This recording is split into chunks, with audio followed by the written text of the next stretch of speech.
ఖురాన్లో సూరే తౌబా 9వ అధ్యాయం 5వ వచనంలో మీరు క్లియర్గా ముస్లింలు హిందువులను చంపాలి అని చెప్పేసి ఉందా లేదా?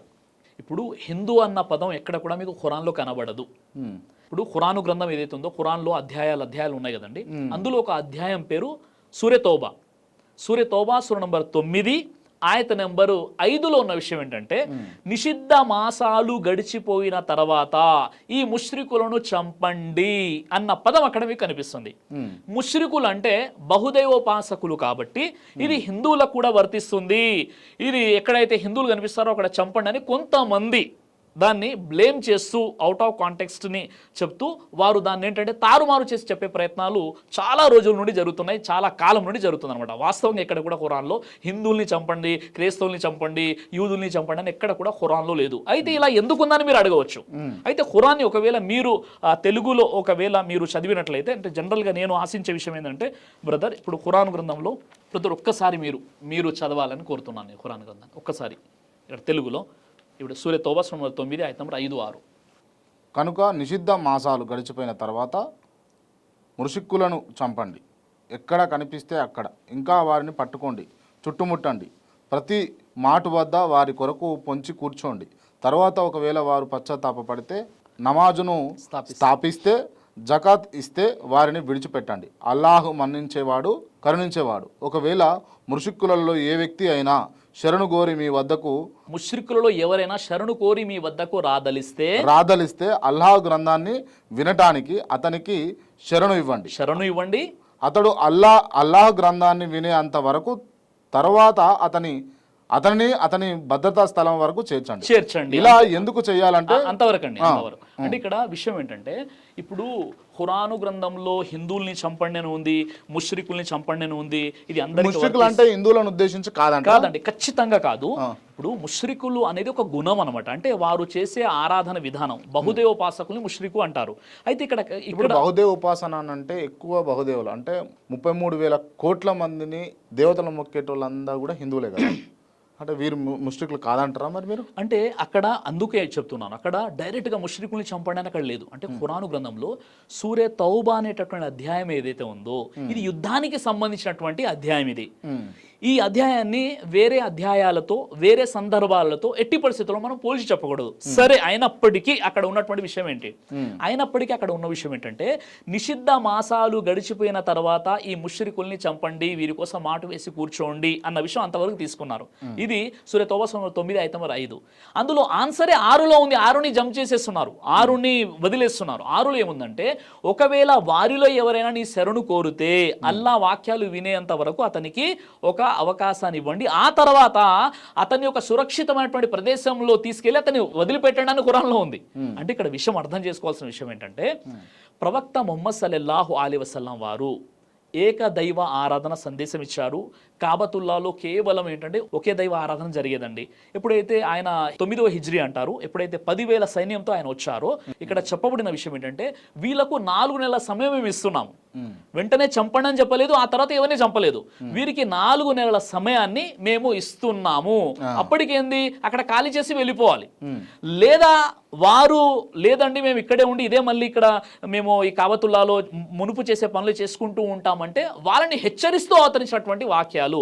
అందుకే అక్కడ అరబీలో అల్ ముష్రికీన్ అనే పదం వాడబడింది. ఇప్పుడు మనం యాన్ యాపిల్ అంటాం కామన్ గా, ది యాపిల్ అనేది అది పర్టికులర్గా వాడతాం మనం. కాబట్టి ఇక్కడ అల్ ముష్రికీన్ అంటే ఖచ్చితంగా అక్కడ ఎవరైతే కయ్యానికి కాలు దూవినటువంటి వారు ఉన్నారో, వాస్తవంగా చెప్పాలంటే ఇంకా మీకు స్పష్టంగా అర్థం అవ్వాలంటే, ఇది ఎవరి కోసం అంటే, ఎప్పుడైతే ఇస్లామియా సామ్రాజ్యం ఏర్పడిన తర్వాత కూడా, ఎందుకంటే ప్రవక్త వారు 10,000 మంది శిష్యులతో వచ్చారు, అక్కడ మొత్తం 60,000 మంది ఉన్నారు.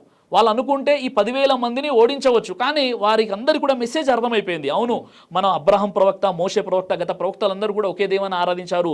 ఈ కాబతుల్లాలో విగ్రహాలు ఉండేవి కావు, ఇప్పుడు విగ్రహాలు వచ్చేసాయి. ఇప్పుడు ఇక్కడ శాంతి ధర్మ సంస్థాపన జరుగుతుంది, ఏకేశ్వరోపాసన సందేశం ఇక్కడ ఇవ్వడం జరుగుతుంది. ఇవన్నీ విషయాలు చెప్పిన తర్వాత అప్పుడు ప్రవక్త ఏం చెప్పారు, ఇక 4 నెలలు మీకు టైం ఇస్తాము. ఈ 4 నెలల్లో మీరు ఉంటేనేమో విశ్వాసులుగా ఒకే దైవాన్ని ఆరాధిస్తూ ఇక్కడ ఉండండి, లేదంటే ఇక్కడ నుండి వెళ్ళిపోండి. మొత్తమే వెళ్ళిపోండి కాదు, అంటే ఇక్కడ నుండి ఈ మక్కా అన్నది హుదూదే హరం హరం అంటారన్నమాట. ఆ పరిసర ప్రాంతాల నుండి మీరు వేరే దగ్గరికి వెళ్ళిపోండి. మీరు మదీనా వెళ్ళిపోండి, జిద్దా వెళ్ళిపోండి, రియాద్ వెళ్ళిపోండి, ఇంకెక్కడన్నా వెళ్ళిపోండి. కానీ ఇదేంటంటే అర్థం కాదు నాకు. అంటే నమ్మితేనేమో నమ్మాలి, లేకపోతే నమ్మకూడదు, బయటికి పంపిస్తారు, చంపేస్తారు. ఇది కరెక్టేనంట? అంటే ఖచ్చితంగా అది కాదు. ఈ వాక్యం అవతరించిన తర్వాత ఎంతమందిని చెప్పారు, ఎంతమంది చనిపోయారు అంటే ఎవరు చనిపోలేదు, ఎవరిని కూడా చంపడం జరగలేదు. అంటే మార్చడం కోసం ఈ మాటలు చెప్పారు అంతే. ఈ మాటలు ఎందుకున్నాయంటే ఇప్పుడు ఉదాహరణకు చూడండి, ఇప్పుడు మన దేశం ఉందండి, భారతదేశం ఉంది. ఇప్పుడు ఒక వ్యక్తికి నరేంద్ర మోదీ గారి మీద శత్రుత్వం ఉండవచ్చు, అంటే ఆయన నచ్చకపోవచ్చు. అంటే మన దేశ ప్రధాని నచ్చలేదని చెప్పేసి దేశానికి వ్యతిరేకంగా కుట్రలు పనకూడదు. అలా కుట్రలు అంటే దేశద్రోహిగా పరిగణించబడతాడు. ఆ వ్యక్తిని తీసుకెళ్లి ఉరివేయడమో, శాశ్వతంగా అంటే 14 సంవత్సరాలు ఇంకా అంతకంటే ఎక్కువ జైల్లో పెట్టడం జరుగుతుంది. ఎందుకంటే దేశ భద్రత చాలా ఇంపార్టెంట్ అనమాట. అక్కడ వాళ్ళు ఏం చేశారంటే, వాళ్ళు ఎప్పుడైతే ఒక సామ్రాజ్యం ఏర్పడిపోయిందో, ఒక చట్టం ఏర్పడిపోయిందో, వీళ్ళు ఏం చేశారంటే ఆ చట్టం ఏర్పడిన తర్వాత కూడా ఆ దేశానికి వాళ్ళు వెన్నుపోటు పొడిచే ప్రయత్నం చేశారు, తిరుగుబాటు చేశారు. ఆ తిరుగుబాటు చేశారు కాబట్టి వాళ్ళని మాట వేసి చంపండి అని చెప్పారు. వాళ్ళు అల్ ముష్రికీన్ అంటే పర్టికులర్లీ అక్కడ ఉన్నటువంటి ముష్రికులే తప్ప అది హిందువులకు వర్తించదు, క్రైస్తవులకు వర్తించదు, ఇతర యూదులకు వర్తించదు, భారతీయులకు అసలే వర్తించదు, హిందువులకు ఇంకా వర్తించదు. అసలు హిందూ అన్న పదం కూడా అక్కడ లేదు. అది కేవలము అక్కడ ఎవరైతే దేశానికి వెన్నుపోటు పొడిచే ప్రయత్నం చేశారో, ఒక సామ్రాజ్యం ఏర్పడిన తర్వాత కూడా వారు విద్రోహులుగా ఉన్నారు, వారిని అక్కడ నుండి వెళ్ళిపోండి అని చెప్పడం జరిగింది. ఎందుకంటే ఇక్కడ ఉంటే మళ్ళీ మీరు కలుషితం చేసేస్తారు అని వారికి టైం ఇవ్వడం జరిగింది. అరబీలో 4 మాసాలు, అది నిషిద్ధ మాసాలు అని అంటారనమాట. ఆ నిషిద్ధ మాసాలు గడిచిపోయిన తర్వాత వారిని మీరు చంపండి. అప్పటికి వాళ్ళు వెళ్ళిపోయారు, అసలు రక్తపాతమే జరగలేదనమాట. ఇది అక్కడ ఉన్నటువంటి విషయం. దైవ ప్రవక్త ముహమ్మద్ సల్లల్లాహు అలైహి వసల్లం వారు తెలియజేశారు, కడుపుకు సంబంధించినటువంటి అన్ని రకాల వ్యాధులకు అద్భుతమైనటువంటి ఔషధం తల్బీనా. ఇది దైవ ప్రవక్త వారి సున్నత్, మంచి ఆహారం, ఇమ్యూనిటీ బూస్టర్, ఇందులో షిఫా ఉంది. ఇది మంచి ఔషధంగా కూడా పనిచేస్తుంది. కాబట్టి పిల్లలు అయినా పెద్దలు అయినా ఎవరైనా దీనిని ఉపయోగించవచ్చు. అలాగే ఖురాన్లో దైవం తెలియజేశాడు, తేనెలో మీకు స్వస్థత ఉంది అని. కాబట్టి స్వచ్ఛమైనటువంటి ఫారెస్ట్ హనీ కోసం మీరు సంప్రదించండి. అలాగే పురుషుల కోసం ప్రత్యేకంగా తయారు చేయబడినటువంటి షాహీ హల్వా, ఇది లైంగిక సమస్యలను దూరం చేసి శృంగార సామర్థ్యాన్ని పెంచుతుంది, మీ దాంపత్య జీవితంలో మంచి అనుభూతినిస్తుంది.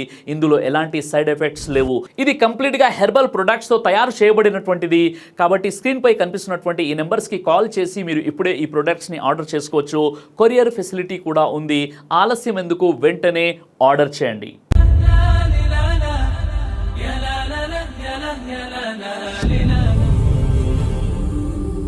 బ్రదర్ సిరాజ్ అని యూట్యూబ్ ఛానల్ని మీరు సబ్స్క్రైబ్ చేసినట్లయితే ఇన్షాల్లా దైవచిత్తం అయితే మీకు వీడియోస్ వస్తుంటాయి. అదేవిధంగా బ్రదర్ సిరాజ్ అనేటటువంటి ఫేస్బుక్ని కూడా లైక్ చేయడం వల్ల మీకు వీడియోస్ వస్తుంటాయి.